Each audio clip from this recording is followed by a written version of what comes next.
picturesque tropical environment located on a remote island nation with breathtaking natural beauty.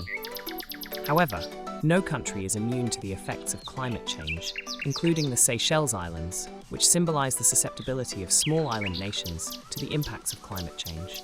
I trust that the 2023 ClimSA Forum will catalyse discussions on the importance of advancing stakeholder dialogue to enhance inter- and intra-regional resilience in and for vulnerable countries of the OACPS, and ensure that speakers would share experiences and best practices in key climate services value chain applications for end users and policy makers.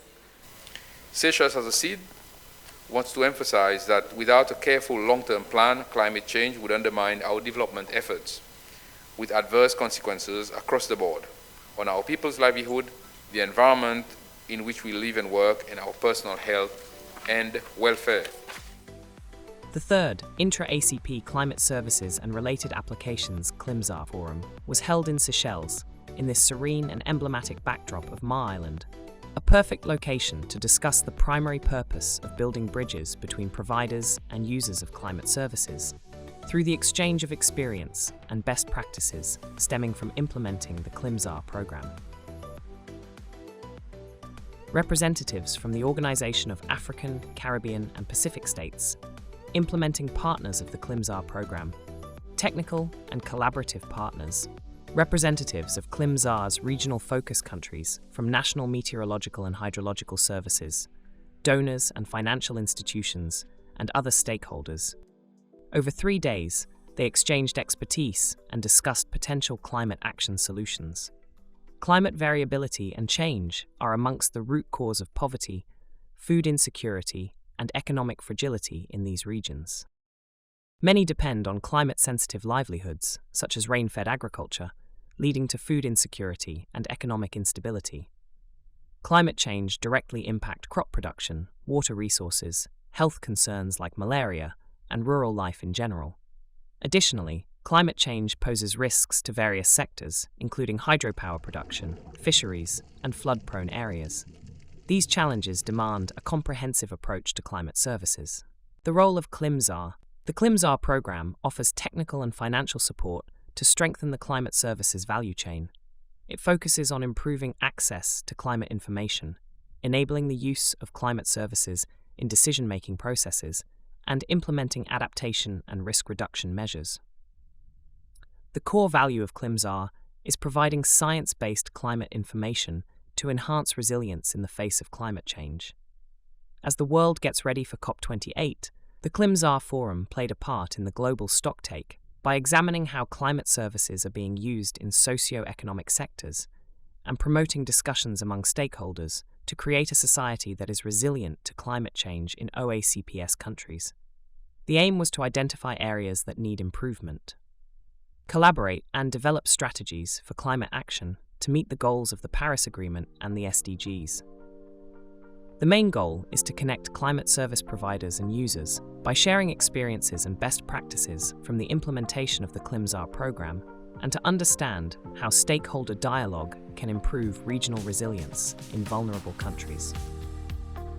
The main objective was to raise awareness of the benefits of climate services for end users and promote dialogue among stakeholders.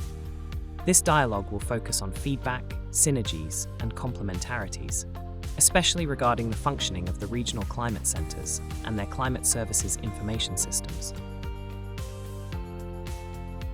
The specific objectives of the ClimSA Forum include reviewing the capacity and capabilities of regional climate centres and progress, evaluating user engagement, including local communities, the private sector, and academia, to enhance climate service development and delivery, analysing feedback from end users regarding the usefulness of climate services, sharing best practices and experiences, including those related to anticipatory actions and risk financing, a high-level panel addressing regional climate change and disaster risk reduction strategies, opportunities, challenges and perspectives in the African, Caribbean and Pacific regions. The focus of the sessions were ongoing activities of the pilot countries for a global and national framework for climate services, ClimSA actions in the regional focus countries, and stakeholders. Engagements were the focus of the sessions, in line with regional climate change and disaster risk reduction strategies. Parallel sessions addressed the capacities and capabilities of regional climate centres and their progress, as well as the impact of Cornwall. Climate services have added value in the health, water and energy, disaster risk reduction, and agriculture and food security and fishery sectors. Access and exchange of data products between regional climate centres was discussed under the theme Stakeholder Sharing of Experiences for Strengthening Regional and National Capability to Deliver and Use Climate Services. The third OACPS ClimSA Forum, which was the first African hybrid ClimSA Forum, called on contributions to build resilience in the regions of the Organisation of African, Caribbean and Pacific States, calling for more training, capacity-building platforms, access to climate finance to develop climate services, and the need to create synergy between ClimSA action and ongoing initiatives in the ClimSA implementing regions. Moving forward, it was recommended that climate services be applied in the ACP sub-regions to empower the user community, creating demand by users to ensure the sustainability of climate services.